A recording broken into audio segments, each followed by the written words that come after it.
Salut amis gamers, c'est Yomrak, on se retrouve sur Cars, notre jeu préféré, et je voulais faire une petite vidéo dédiée surtout aux joueurs débutants. Vous savez que récemment j'ai fait une collaboration avec Faberstein, l'effet était immédiat, beaucoup de joueurs se sont inscrits sur ma chaîne suite à cette vidéo, et certains d'entre eux découvrent, alors peut-être sur le tard, mais avec beaucoup de plaisir, ce jeu de cartes à collectionner.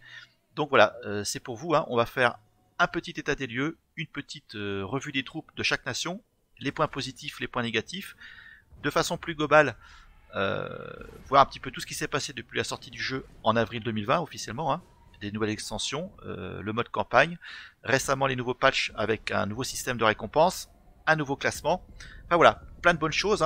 Donc pour les joueurs débutants, pour partir sur de bons rails, pour les joueurs expérimentés, je vais leur donner un petit peu mon avis personnel sur ce qui s'est passé récemment.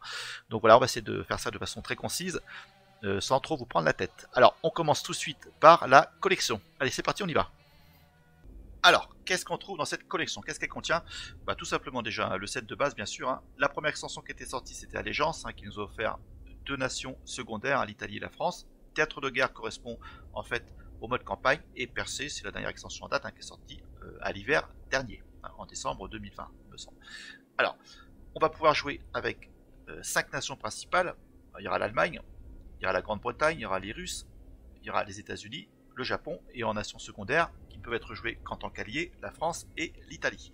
Côté unité, on va trouver 5 types d'unités. Il y aura l'infanterie, les canons, c'est l'artillerie, les chars. Côté aviation, on aura les bombardiers et les chasseurs. Et côté sort, on aura les ordres et les contre-mesures.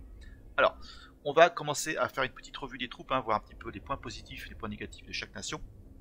En règle générale, les nations principales sont plutôt équilibrées, plutôt polyvalentes.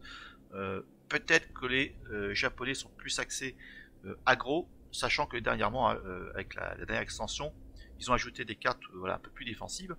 Et côté Grande-Bretagne, côté British, c'est plutôt défensif, en règle générale. Voilà. Et le reste, c'est assez équilibré. Alors, les Allemands, en fait, ça retranscrit bien ce qui s'est passé pendant la Deuxième Guerre mondiale. Vous savez qu'Hitler a envahi l'Europe de façon rapide et efficace, grâce à une stratégie militaire qui s'appelle Blitzkrieg. Voilà, d'ailleurs, il y a une carte qui lui est dédiée. Donc, on va trouver dans cette nation beaucoup de chars avec la capacité Blitz. Blitz, en fait, ça veut dire qu'elle peut, une fois qu'on l'a invoquée, elle peut se déplacer et attaquer. Elle ne va pas souffrir du mal d'invocation. Donc voilà, il y a beaucoup de petits chars comme ça qu'on va trouver dans cette nation. Il y en a plein en fait. Voilà, c'est simplement des petits exemples. Celui-ci qui a 0 coup d'opération.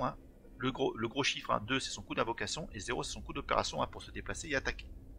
Si je prends le Panzer 35, il est quand même sympa parce que voilà, si on contrôle une unité d'infanterie, on va baisser son coût d'opération de 1. Ça va passer à 0. Voilà. Donc voilà un petit peu ce qu'on pourra faire déjà avec les Allemands. C'est un deck qui est assez facile à prendre en main. Je vous le conseille pour débuter sur ce jeu. Voilà, un deck allemand, éventuellement avec des japonais, avec pas mal de temps, de cartes qui ont blitz. Un jeu assez rapide. Donc ça c'est la première chose. Donc on pourra buffer tous ces tanks avec différentes cartes, justement Blitzkrieg qui va donner plus 3 en attaque, et les unités alliées vont coûter 1 crédit de moins jusqu'à la fin du tour. On pourra aussi les buffer avec Heinz rapide, confère plus de plus 1 à vos chars allemands en première ligne. On pourra baisser le coût d'opération de ces chars grâce au Greif. Donc toute l'importance d'avoir cette ligne de front assez rapidement pour derrière pouvoir piocher avec le régiment d'infanterie. Si vous contrôlez la première ligne, à la fin de votre tour, vous piochez une carte. Donc voilà un petit peu ce qu'on fera, entre autres, avec les Allemands. Ensuite, on pourra faire des jeux à thème avec des jeux des fosses. C'est souvent représenté par des sous-marins. Si je prends le 8-16, au début du prochain tour de l'ennemi, celui-ci doit choisir et se défausser d'une carte de sa main. Donc voilà, il y a pas mal de petits sorts comme ça. Ce sont en règle générale des ordres qui font défausser des cartes. Je vous en trouve une autre. Alors, sous-marin, voilà, le Wolfpack par exemple. L'ennemi se défausse d'une carte au hasard et n'en pioche aucune au prochain tour. Il y a aussi des unités qui font ça. Si je prends le Stuka, l'ennemi doit se défausser d'une carte à chaque fois que le Stuka inflige des dégâts à son QG. Voilà. C'est une carte, c'est un bombardier. C'était vraiment le Stuka, c'était une des fiertés d'Hitler. C'était moins drôle pour les habitants. Moi, mes grands-parents ont connu ça, la sirène. Ça faisait du boucan, ça terrifiait la population en fait. Quand il piquait, c'était vraiment terrible. Alors ça c'est un des jeux à thème qu'on peut faire, un jeu des fosses.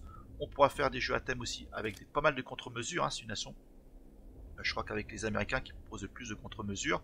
Alors les contre-mesures sont des cartes, sont des sorts qui vont se déclencher pendant le tour de l'adversaire. Si je prends portée disparue, ça détruit une unité lorsqu'elle est déplacée en première ligne. Voilà, ça c'est un exemple. Discussion sensible, moi j'aime beaucoup cette carte. Lorsque l'ennemi déploie une unité, inflige lui 3 points de dégâts. Donc en règle générale, on utilise ça pour des jeux contrôle.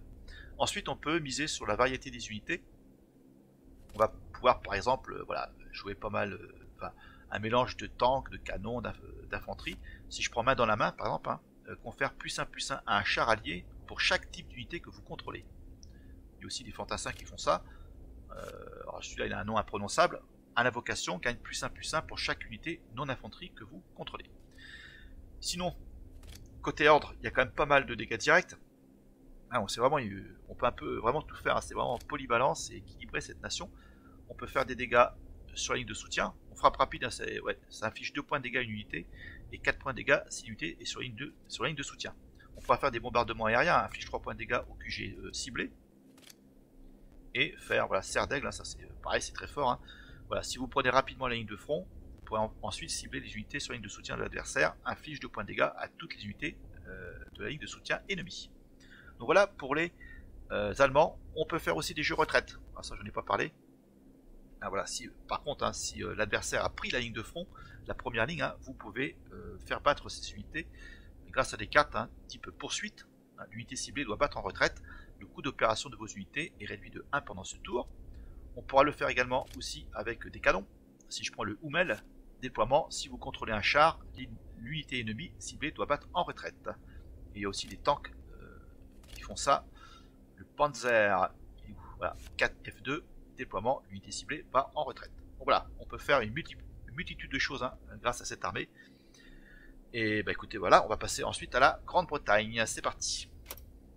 Alors, les Anglais, un petit peu à l'inverse des Allemands, ils sont beaucoup plus défensifs. Ils se démarquent en fait par le fait de buffer en défense soit le QG, soit le quartier général, soit directement des unités. Si je prends la tasse de thé, par exemple, c'est un ordre avec le petit point d'exclamation, confère +2 de défense à vos unités britanniques. On pourra le faire aussi, bien sûr, grâce à des unités. Le 26e régiment d'ingénieurs, déploiement, confère +2 de défense à toutes les autres unités alliées. On pourra donc aussi buffer l'Headquarters grâce à des sorts. Si je prends par exemple puissance navale, ça immobilise une unité ennemie. Alors immobiliser, on va en reparler, confère +3 de défense à votre QG. Fortification, confère +7 de défense à votre QG. Et on pourra faire quelques petits combos avec des tanks. Si je prends le Honey, lorsque vous piochez une carte, votre QG gagne +1 de défense. Combo avec le Crusader, piochez une carte à chaque ordre britannique que vous donnez. Donc on pioche une carte et si en plus on a le Honey en jeu, ça va buffer notre QG. Donc c'est une nation aussi, c'est une armée qui permet de piocher beaucoup. Si je prends par exemple cet ordre qui s'appelle Convoi HX 175, donc il y a quand même pas mal de pioches dans cette armée. On pourra aussi donc immobiliser les unités de l'adversaire, c'est-à-dire les stunner, c'est-à-dire qu'elles ne pourront pas attaquer et se déplacer au prochain tour. Alors via bien sûr des sorts, Monty, ça c'est chaque nation en fait principale a un général. Il y a Patton du côté américain, etc. Donc immobilise toutes les unités ennemies. Si 3 unités au plus sont immobilisées, piochez une carte. Il y a une autre nation qui fait ça, ce sont les Japonais. Donc on peut faire facilement un jeu anglais-japonais ou anglais-français. Les Français, grâce à position fortifiée, immobilisent l'unité ciblée, son coût d'opération augmente de 2. Ensuite, donc immobilisation, on pourra le faire aussi grâce à des bombardiers. Si je prends l'Albacore, déploiement, inflige 1 point de dégâts à une unité terrestre ennemie et l'immobilise. Tout comme le Blackburn Squad MK2, déploiement, inflige 1 point de dégâts à un ennemi. S'il s'agit d'une unité, immobilisez-la. D'accord. Sinon, alors justement, l'aviation, c'était une des forces de cette nation. Vous savez que les Allemands ont bombardé de façon incessante Londres, entre autres.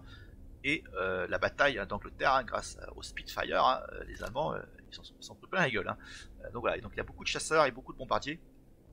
Ces chasseurs, on pourra aussi donc les buffer grâce à l'appui aérien, confère +6/+6 à une unité alliée, où X correspond au nombre d'unités aériennes britanniques que vous contrôlez.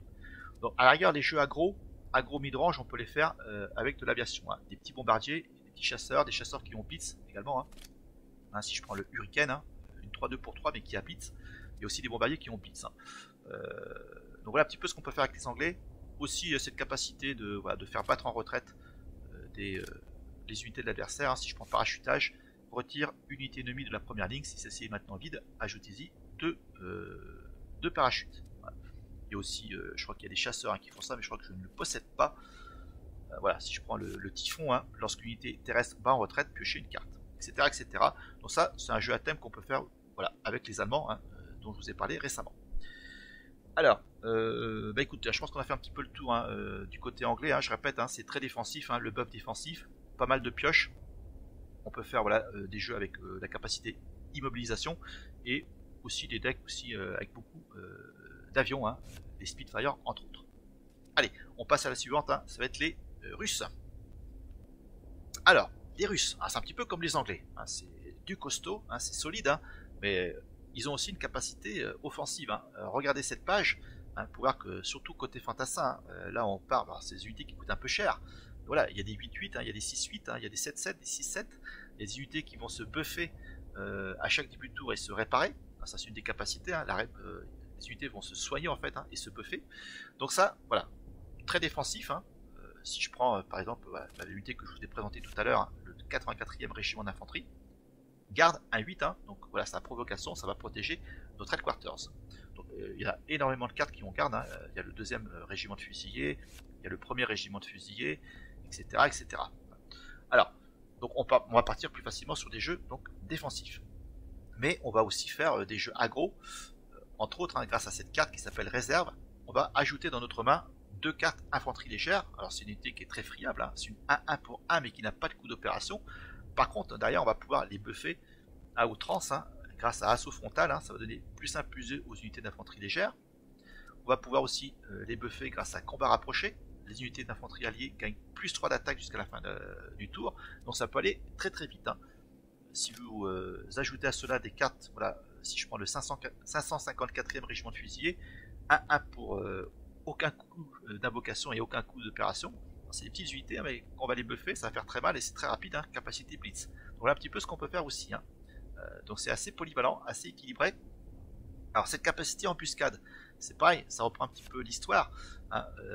La ville de Stalingrad, entre autres, a été complètement détruite hein, par les bombardements. Donc ces soldats russes hein, se cachaient dans les ruines, hein, donc on peut dire qu'ils tirent en premier. Hein. Donc embuscade, en fait, c'est initiative. Hein, si je lis cette capacité, elle dit, lorsqu'elle est attaquée, hein, ce régiment de la garde, pour la première fois à chaque tour, cette unité inflige d'abord ses dégâts et n'en reçoit aucun si elle détruit l'unité ennemie. Voilà aussi cette particularité côté russe, hein, cette capacité embuscade. Il y a aussi une capacité qui est intéressante, hein, c'est destruction. Alors je vais vous trouver une unité. Voilà, ce chasseur, le I-15 Chaika, pouvoir de destruction, hein, quand cette unité va être détruite, hein, elle va déclencher un effet, ce sera d'ajouter un chasseur I-16, Ishak à la ligne de soutien. Côté infanterie, j'ai une autre carte qui a aussi garde, hein, pouvoir de destruction, place 2 copies du 1er régiment de fusiliers dans votre deck. Alors, le point fort aussi des Russes, hein, c'est aussi les canons. Hein, il y a des canons qui sont vraiment sympas, hein, type le Katyusha qui a blitz. Hein. Lorsque le Katyusha attaque, il inflige entre 0 et 1 point de dégâts supplémentaires. C'est-à-dire qu'il peut taper maximum 2 fois. Hein, c'est vraiment, en plus, ça blitz, hein, c'est vraiment très très fort. Et il y a aussi des canons qui ont embuscade et qui font plus de dégâts face à des chars, ou des canons qui ont écran de fumée. Ça veut dire que tant que cette carte n'a pas attaqué ou s'est déplacée, elle ne pourra pas prendre de points de dégâts au combat. Voilà. Donc ça c'est aussi une des particularités des Russes, ce sont les canons. Petit point faible peut-être, ce sont les bombardiers et les chasseurs. Il n'y a pas grand chose d'intéressant à se mettre sous la dent. Hein. On peut faire aussi des jeux avec des Allemands, hein. C'est-à-dire quand même pas mal de chars. Des chars qui ont blitz, hein. Des chars qui ont aussi blindage, hein. Des gros tanks, si je pense ici, un blindage 1. Celui-là il a blindage 1, celui-là aussi. Il y en a d'autres hein, qui sont plus gros. Hein. Celui-ci hein, il coûte 10. Hein. Par contre il a blindage 2, 8, etc. etc. Voilà. Donc ça c'est la particularité des Russes. Hein. Il y a aussi un petit peu de pioche. Hein. Si je prends la faucille sanglante, hein, c'est une carte incontournable côté russe. Hein. Inflige 1 point de dégâts à une unité et à votre QG, piochez une carte. Allez, on a terminé je pense avec les Russes, on va passer aux Japonais. Alors avant de passer aux Japonais, hein, j'ai sauté les Américains. Alors les Américains, alors, ils sont très équilibrés, hein, très polyvalents, on peut vraiment tout faire. La première particularité, hein, le premier gros point fort, hein, c'est le buff hein, des unités. On pourra le faire par l'intermédiaire de pas mal d'unités, hein, si je prends celle-ci, hein, le 164e régiment d'infanterie, destruction, hein, quand c'est une unité détruite, hein, elle va conférer +1/+1 à une unité alliée au hasard. Celui-ci, c'est au déploiement, il va conférer +1/+1 à une autre unité alliée. Les ingénieurs militaires, à chaque fois qu'une unité alliée va se déplacer vers la ligne de front, elle va gagner plus en attaque, etc. etc.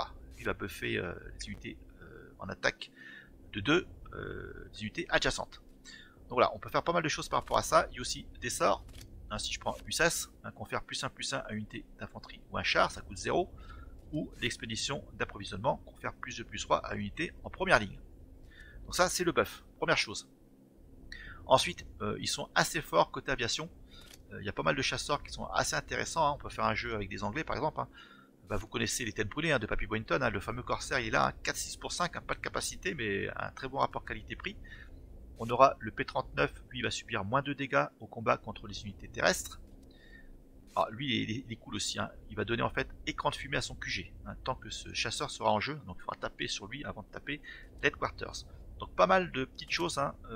On pourra faire aussi des jeux avec des... Il y a un Spitfire, un côté américain, donc voilà, ça rentre très bien avec un jeu anglais. Déploiement, plus une unité aérienne au hasard de votre deck. Ensuite, alors qu'est-ce qu'on peut faire côté américain aussi? On pourra augmenter le coût d'opération des unités de l'adversaire. Hein. Si je prends le P40N5, hein, le coût d'opération des unités déployées par l'ennemi augmente de 2.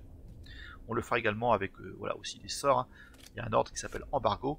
Le coût d'opération des unités ennemies augmente de 2 au prochain tour.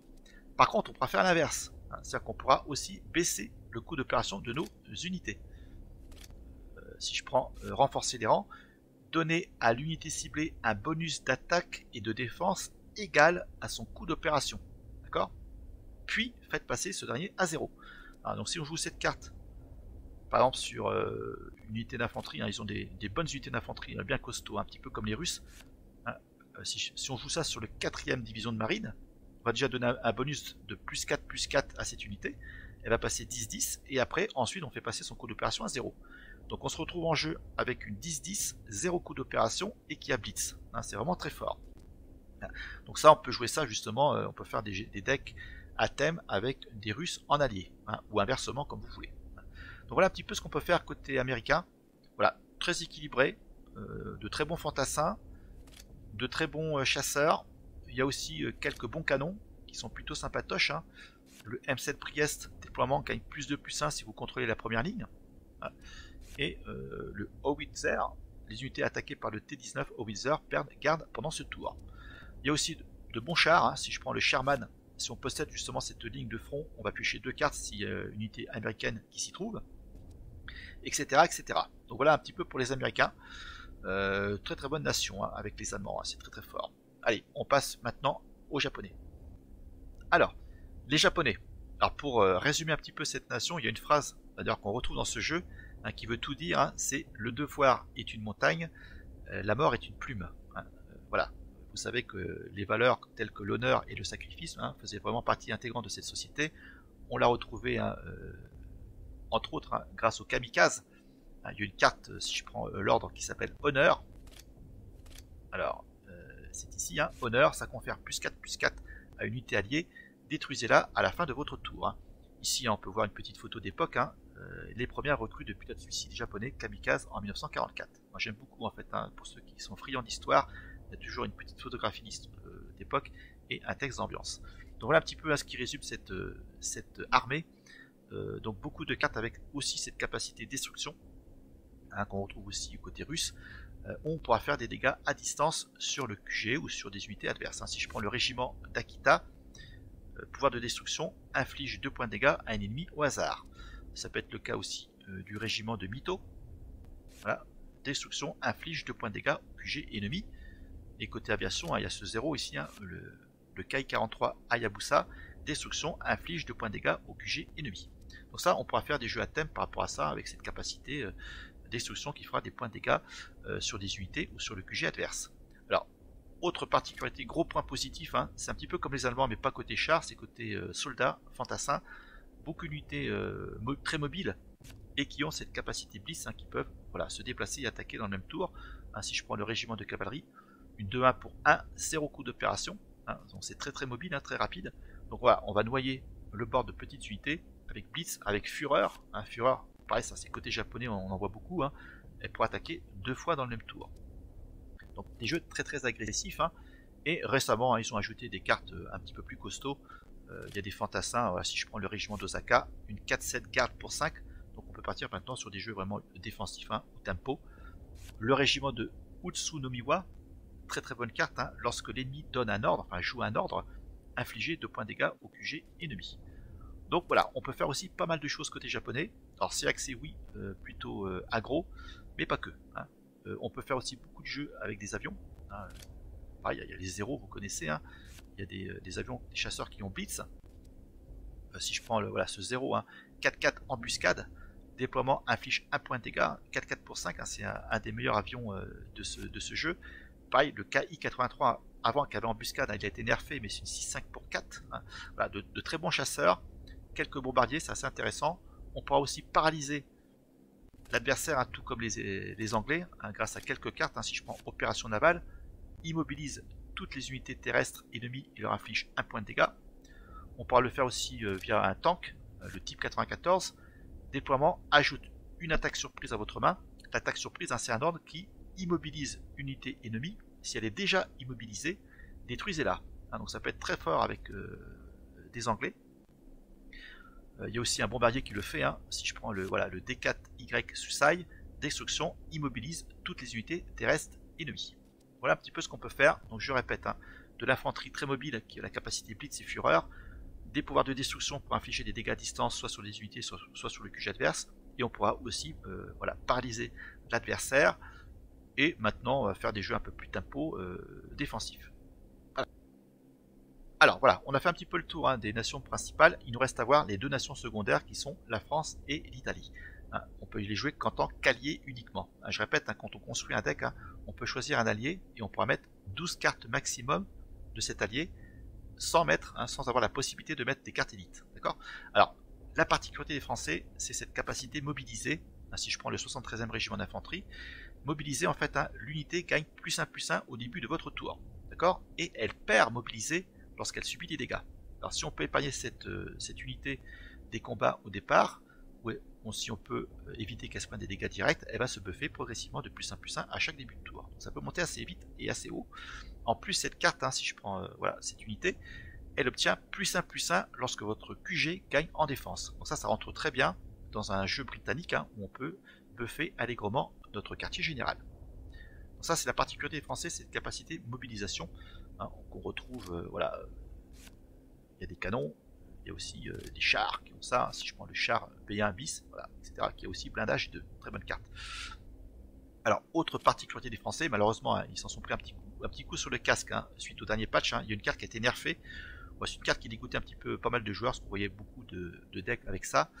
On pouvait faire des jeux meules, en fait, hein. Si je prends la carte Vive la Résistance, c'est un ordre que l'on joue, et on ajoute une carte résistance à la main ennemie, et on pioche une carte. Alors cette carte résistance, avant, qu'est-ce qu'elle faisait en fait? Elle polluait la main de l'adversaire, parce qu'il en avait plein dans sa main, donc il fallait qu'il s'en débarrasse. Donc à chaque fois qu'il s'en débarrassait, il retirait la carte du dessus de son deck. Donc voilà, il y a possibilité de faire, voilà, retirer, et enfin de faire le meule, hein, comme un Magic. Elle a été nerfée, hein, parce que voilà, je répète, ça a énervé pas mal de joueurs. Maintenant, l'adversaire a le choix, soit de prendre un point de dégâts à son QG, soit justement de retirer la carte du dessus de son deck. Là, c'est beaucoup moins puissant qu'avant. Donc voilà un petit peu ce qu'on peut faire avec les Français. On peut aussi, hein, immobiliser des unités grâce à position fortifiée. Le reste, c'est assez, voilà, il y a un petit peu de pioche, hein, il y a drôle de guerre, je trouve ça sympa. Les deux joueurs piochent des cartes jusqu'à avoir une main complète. On peut faire pas mal de choses, hein. Ce sont des bons petits alliés. Alors côté italien, alors cette carte aussi qui est très forte, hein, justement combo, hein, déploiement, gagne +1/+1 pour chaque carte dans la main de l'ennemi. Hein, donc voilà, si on joue une drôle de guerre, et derrière on joue ça, si l'adversaire il a la main qui est pleine, voilà, il va se buffer de +9/+9. On va passer à 10/10. Alors côté italien, il y a une capacité qui s'appelle Alpine. Hein, Alpine en fait, hein, lorsqu'une unité Alpine est déployée ou ajoutée, elle gagne +1/+1 pour chaque unité alpine que vous contrôlez. Donc ça rentre bien aussi face à des jeux rapides aggro allemands. Il y a des unités alpines allemandes aussi, il y en a très peu, mais il y en a quelques-unes. Mais voilà, c'est surtout basé sur des jeux très agressifs. Alors il y a aussi des canons côté, si je prends celui-ci, l'OBC DA 7513, capacité alpine, déploiement, vos unités alpines obtiennent fureur, c'est-à-dire qu'elles pourront attaquer 2 fois jusqu'à la fin du tour. Donc voilà un petit peu ce que font les Italiens. Il n'y a pas énormément de choses à rajouter par rapport à cette nation. Il y a quelques chasseurs intéressants. Voilà, il y a des cartes aussi qui ont Blitz. Récemment, ils ont ajouté des cartes qui ont garde. Voilà, si je prends celle-ci, le 6e régiment alpin, Alpine Garde, pour pouvoir partir sur des jeux aussi tempo ou contrôle. Il y a quelques dégâts directs également aussi. Donc voilà, on a fait un petit peu le tour à des nations. Donc j'espère que ça vous a aidé pour vous lancer dans la construction de deck. D'ailleurs, je vais vous donner quelques petits tips par rapport à ça. Alors, avant de voir les tips et une petite partie gameplay pour joueurs débutants, je voulais faire un petit détour suite au dernier patch sur le nouveau système de récompense, de loots et le nouveau ladder. Alors, on va soulever un lièvre, je vais vous donner mon avis, j'attends le vôtre dans les commentaires. Apparemment ça fait grincer des dents certains joueurs. Moi je trouve qu'il ne faut pas pousser mémé dans les orties, je pense qu'ils ont bien rectifié le tir, ils ont sorti le sniper par rapport à ça. Moi l'ancien système je le trouvais carrément imbuvable, à chier. Le système de marteau là, cling ding cling, c'était vraiment pas du tout attractif, très compliqué pour compléter la collection. Alors, il y avait ces missions spéciales aussi, on pouvait récupérer des loots, etc. Ça devenait très compliqué, à la fin il fallait jouer 2000 chars pour avoir une récompense, pour avoir 5 or, ouais bon, je trouve ça vraiment pas franchement intéressant. Maintenant, je trouve ça beaucoup plus clair, ce système de bandeau, où on monte de niveau et on récupère des loots. Alors, il y a des choses à corriger, il y a du plus, il y a du moins. Moi je répète, ça m'a permis de compléter ma collection de cartes standards, ça veut dire que tous les excédents maintenant, tous les doublons vont dans le coffre. Ce coffre, écoutez, on va pas s'en plaindre, il n'était pas là avant. Donc maintenant on va gagner un joker élite, un joker spécial, des cartes limitées, des tickets draft, etc., des cartes dorées. Les cartes dorées c'est pareil, avant c'est tellement, fallait tellement en chier pour récupérer des ressources, on s'en séparait. Voilà. Maintenant ce sont des goodies, au moins on en profite. Voilà, maintenant je fais des decks avec des cartes dorées à l'intérieur, alors qu'avant je m'en séparais automatiquement pour essayer de gratter quelques ressources pour me crafter une pénible carte spéciale. Voilà. Alors, il y a des points positifs, il y a des points négatifs. Voilà, maintenant je me retrouve avec des jokers standards, je sais plus quoi en faire. Alors j'espère que Card va réagir. La bonne idée ce serait de mettre ça justement dans ce coffre pour le compléter. Enfin, c'est une idée comme une autre. Alors pour continuer avec les points négatifs, je peux comprendre pour certains joueurs de gagner une carte élite qu'on a déjà, on n'a pas de compensation. Alors je demande pas peut-être un joker élite de la nation, mais voilà, un petit joker spécial histoire de dire que voilà, on a aussi cravaché, on s'est cassé de peigneur, on mérite peut-être un petit cadeau. Je peux comprendre également que si on va jusqu'à la fin, jusqu'au bout, et la route était sinueuse et longue, et d'avoir un dos de cartes qu'on a déjà acheté dans la boutique, c'est pas top. Alors peut-être qu'il faudrait changer un petit peu son fusil d'épaule et proposer d'autres loots pour qu'au moins le joueur soit content d'être arrivé au bout et d'avoir un cadeau qui correspond à ses efforts. Voilà, ça ce sont des petits défauts qu'on peut éventuellement parler, soulever. Mais dans l'ensemble, pour moi ça me plaît, ça favorise plus les joueurs débutants. Les joueurs débutants vont cumuler rapidement, c'est le but, des jokers standards, des jokers limités, des jokers spéciaux, etc. Ils vont pouvoir faire du deck building, ils vont gagner de l'or plus facilement, des petites cartes dorées de temps en temps, une carte élite aussi, ça fait plaisir. Donc ça c'est bien. Voilà. Et je peux comprendre la frustration de certains joueurs expérimentés qui vont cumuler ces jokers standards et limités, qui vont plus savoir qu'en faire. Mais bon, moi, en tout cas, c'est plus concis, c'est plus beau ce bandeau, moi j'aime bien, on sait où on va, et voilà. C'est un petit peu comme justement ce classement, ce ladder. Avant je trouvais ça très flou, pas spécialement motivant. Pour aller jusqu'au mess des officiers, il fallait terminer 3 nations au rang Field Marshal pour pouvoir l'atteindre. Maintenant, il n'y a plus de progression, il n'y a plus de classement par nation, on trace du rang 25 au rang 1. Voilà, le chemin est tout tracé. Alors c'est long, la route est longue, dans chaque niveau il y a 5 étoiles, on peut perdre des galons, mais je trouve ça beaucoup plus attractif et beaucoup plus efficace. Voilà, beaucoup plus simple aussi. Là ils ont fait dans la simplicité, et pour moi c'est nettement mieux que l'ancien classement. Donc voilà ce que je voulais dire. Donc maintenant j'attends vos opinions. Allez, hop, on part sur les tips et un petit peu de deck building. Alors, une fois que vous voulez vous lancer dans le deck building, hein, c'est ce qui fait tout le sel de ce jeu, hein, on peut faire plein de choses. Bah, on va ici, hein, on clique dans nouveau deck, et à partir de là, on choisit une nation principale. Donc là, on peut partir sur des japonais. Hein. Moi, ce que je vous conseille de faire, c'est partir sur de l'agro dans un premier temps. Hein, c'est ce qu'on fait généralement dans tous les jeux de cartes, hein, Hearthstone Magic. C'est plus facile à comprendre. Voilà, des petites unités rapides, des dégâts directs, du buff, etc. Donc on part sur du japonais et des allemands. Alors c'est bien stipulé, hein, votre deck peut contenir jusqu'à 12 cartes de votre allié. Et sachant qu'on ne pourra pas mettre de cartes élites. Hein. Les cartes élites, c'est que pour la nation principale. Donc voilà, on peut partir là-dessus, hein. C'est un exemple. Hein. Ne vous embêtez pas au départ à partir sur des jeux à combo, des jeux des fausses, des jeux avec des contre-mesures, etc. Ce qui est important de savoir, c'est quand vous choisissez une nation principale, alors, éventuellement quels sont ses défauts. Je sais pas, moi, si je prends par exemple les Allemands, ils n'ont pas beaucoup de pioches, bah, on va choisir un allié qui permet de piocher. Hein. Voilà, il faut que ce soit complémentaire. Hein. Donc là, c'est assez complémentaire en fait, hein, ce jeu japonais-allemand. Pourquoi? Parce que voilà, il y aura beaucoup d'unités qui ont bits, hein, soit des fantassins, soit des tanks, il y aura des buffs, il y aura des dégâts directs, etc. Alors, on peut partir déjà en commençant par les Allemands. Alors les Allemands, il va nous falloir un petit peu de pioche. Le but du jeu, hein, c'est de prendre la ligne de front assez rapidement. Donc il y a une unité allemande, celle-ci, hein, le 22e régiment d'infanterie. Si vous contrôlez la première ligne à la fin de votre tour, vous piochez une carte. C'est ce qu'on va faire. On va mettre deux copies de celle-ci. Alors si vous ne l'avez pas en 2 exemplaires, bah, vous en mettez qu'une, hein, c'est pas grave. Alors sinon, il y a des tanks, hein, je répète, les tanks côté allemand c'est pas mal. Le Panzer il rentre très bien dans ce jeu. Pourquoi? Parce que au déploiement, réduit le coût d'opération de 1 si vous contrôlez une unité d'infanterie. Hein, comme on aura beaucoup d'unités de fantassins japonais très mobiles, bah, ça va nous avantager. Donc on met ça en 3 exemplaires, on n'a pas peur. Alors il nous faudra aussi un petit peu de dégâts directs. Sachant qu'on prendra la ligne de front assez rapidement, on pourra cibler la ligne de soutien. Donc ça, on va trouver ça avec une carte qui s'appelle les serres d'aigle. Infliger 2 points de dégâts à toutes les unités de la ligne de soutien ennemie. Hop, allez, on en met, on n'a pas peur. 4 exemplaires. Donc là on a déjà 9 cartes. Alors ce qu'on peut faire aussi côté allemand, côté char, si vous voulez mettre une petite touche tempo, hein, avoir des unités un petit peu plus fortes, voilà, parce que moi j'ai toujours peur, hein, côté aggro, hein, si vous tombez sur un jeu russe anglais avec des grosses unités garde, bah, vous allez vous casser les dents. Donc ça peut être de bon ton, hein, de mettre ce Panzer, hein, 4-5 bits aussi, hein, qui coûte 4, hein, c'est un bon rapport qualité-prix. Bah, on n'a pas peur, ouais, on en met 3, voilà, on a déjà nos 12 cartes alliées, hein, ça va très vite. Alors maintenant on peut se concentrer sur les japonais. Alors on a dit, hein, les japonais, voilà, des cartes rapides, hein. Je peux prendre ce régiment de cavalerie, hein, 2-1 pour 1, 0 coup d'opération. Cette unité permet de piocher. Il faut toujours des vecteurs de pioche, hein, dans un jeu de cartes. N'ayons pas peur de le faire. Ça c'est une carte élite, hein, je ne vais pas la mettre, hein, peut-être que vous ne l'avez pas. Ensuite, le régiment d'Akita, voilà, c'est une carte standard, hein. Pouvoir de destruction qui habite, hein, inflige 2 points de dégâts à un ennemi au hasard. Ça peut être le QG. Allez, on en met 4.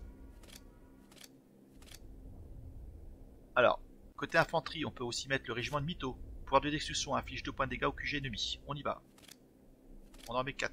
On en met, ouais, 3 pour l'instant. Alors, on peut prendre aussi un chasseur qui fait la même chose. Voilà. Destruction inflige 2 points de dégâts au QG ennemi. On y va. On en met 2.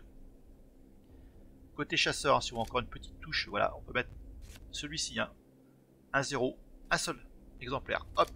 Celui-ci, en un seul exemplaire, 5-4 blitz. Voilà. Alors, on retourne dans les chars. Pour buffer tous nos soldats, tous nos chars, etc., on peut jouer le type 93. Ça va buffer de plus 1 en attaque les unités alliées. Donc on y va, on en met 3. On a déjà 32 cartes sur 40. On va pouvoir piocher également, hein, si on, avec toutes ces unités japonaises, on peut mettre le soleil levant. Voilà, soleil levant. Si vous contrôlez une unité japonaise en première ligne, piochez 2 cartes. Voilà, on y va, on en met 4. Voilà, il reste 4 cartes à mettre. Alors qu'est-ce qu'on peut ajouter? Côté japonais, côté sort, on peut mettre opération amphibie, hein, détruit une unité ennemie avec une attaque de 3 ou moins. Allez, on y va, on en met 2 exemplaires, il reste 2 cartes à mettre. On peut mettre un honneur, pourquoi pas, hein, carte que je vous ai présentée. Il me reste une carte à mettre. Qu'est-ce qu'on pourrait mettre intéressant? Allez, une épée de samouraï. Détruit une unité ennemie. Voilà. Bah écoutez, on va faire une petite partie, mes amis, face au bot. On y va tout de suite. Voilà.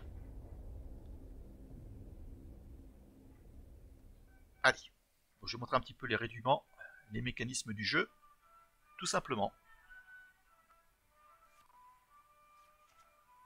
Allez, un jeu russe, attention, ça peut être très offensif comme très défensif. Alors main de départ, c'est pas si mal. On va regarder. Donc j'ai une carte de plus que l'adversaire, je ne commence pas. Hein. Alors, il ne joue rien. Alors ce qu'on va faire, on va essayer d'aller très rapidement sur la ligne de front. On va jouer ce régiment de cavalerie. Ça coûte 1, 0 coût d'opération. On monte. On n'a pas peur. Il ne peut pas attaquer, hein, il a blitz. Les chars peuvent le faire. Hein. S'invoquer, déplacer, attaquer le QG adverse, mais pas lui. Pas les fantassins. Bon, il m'a déjà détruit qu'une faucille, malheureusement. Alors j'ai 2 manas, j'ai joué celui-ci. Hein. Je peux pas le déplacer parce qu'il me faut un mana supplémentaire, un crédit supplémentaire. Donc on fait fin de tour.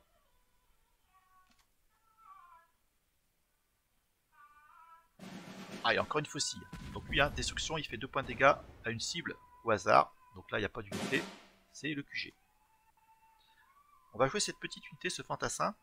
À chaque fois qu'il prend des points de dégâts, on pioche une carte. C'est toujours intéressant, primordial d'avoir des vecteurs de pioche dans un deck. Alors, ça permet de jouer ce tank. Alors lui, hein, je répète, hein, voilà, son coût d'opération passe à 0 si je possède un fantassin. Il a blitz, on avance, on attaque. Voilà, j'ai la ligne de front, ça c'est important. Ah, il joue ce canon. Alors, là ce qu'on va faire, on va jouer opération amphibie, détruire une unité ennemie avec une attaque de 3 ou moins. Voilà, terminé. Il me reste un mana, je vais pouvoir jouer ce tank, le 93, pour buffer les unités alliées de 1 en attaque. Ça buffe le char, 0 coup d'opération, j'attaque. Lui je peux pas le faire monter parce que j'ai plus de crédit. Fin de tour.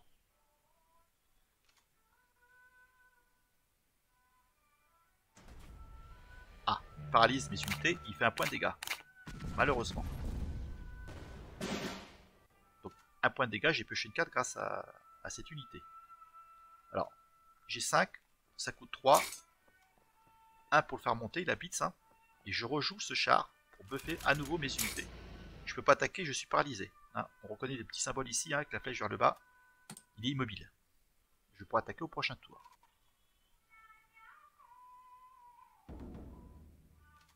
Alors, la petite tête de mort, hein, représente, hein, le fait qu'il ait une capacité de destruction. Ah, voilà, là il a une grosse unité. Les Russes.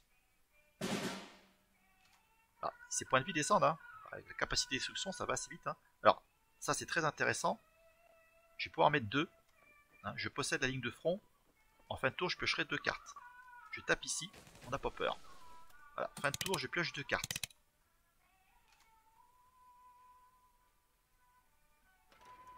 Ah, attention.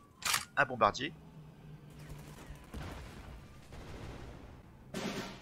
Alors, un bombardier, le fait que je joue un chasseur, il sera obligé d'attaquer mon chasseur.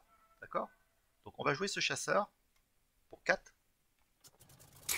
On va jouer cette infanterie qui a blitz. Il me reste 1, on monte au front. On fait fin de tour. Donc, lui aussi, il a une capacité de destruction à la petite tête de mort. Hein. Ça inflige 2 points de dégâts au QG ennemi. Voilà, il est obligé d'attaquer et il se prend des dégâts. Voilà, il est détruit. Ça fait 2 points de dégâts au QG adverse. Attention, lui, il a blitz. Hein. Maintenant, ce qu'on va faire, on va utiliser des serres d'aigle. Il n'a pas pu avancer. 2 points de dégâts à toutes ses unités. Et on va jouer un Panzer pour contrer celui-ci. Il va certainement bien m'attaquer. C'est pas grave. D'ailleurs, j'ai ce chasseur qui a blitz. Pour 8 mana, je peux le poser et attaquer et détruire son QG. Voilà, il n'a plus assez de mana pour m'attaquer. Donc voilà, on joue ce chasseur, blitz, pour 3, j'attaque et je détruis l'adversaire, et on a gagné. Donc voilà un petit peu ce genre de deck que vous pouvez faire. Des jeux agressifs, rapides, une petite touche tempo si vous préférez en mettant des tanks qui ont blitz. Hein. Moi je répète, hein, j'ai toujours peur de me casser les dents face à un jeu russe, voilà, avec des grosses unités garde. Vous faites comme vous voulez, d'accord? Bah, écoutez, voilà pour cette vidéo, j'espère qu'elle aura été utile pour vous, qu'elle vous aura inspiré pour faire du deck building. N'hésitez pas à mettre des petites questions hein, voilà, dans les commentaires, hein, si vous avez des doutes sur certaines cartes, hein, sur certains mécanismes du jeu, je suis là pour ça. Donc bah écoutez, à bientôt, et je salue à nouveau hein, les nouveaux abonnés que j'ai eu grâce à l'effet Faberstein. Allez, salut, portez-vous bien.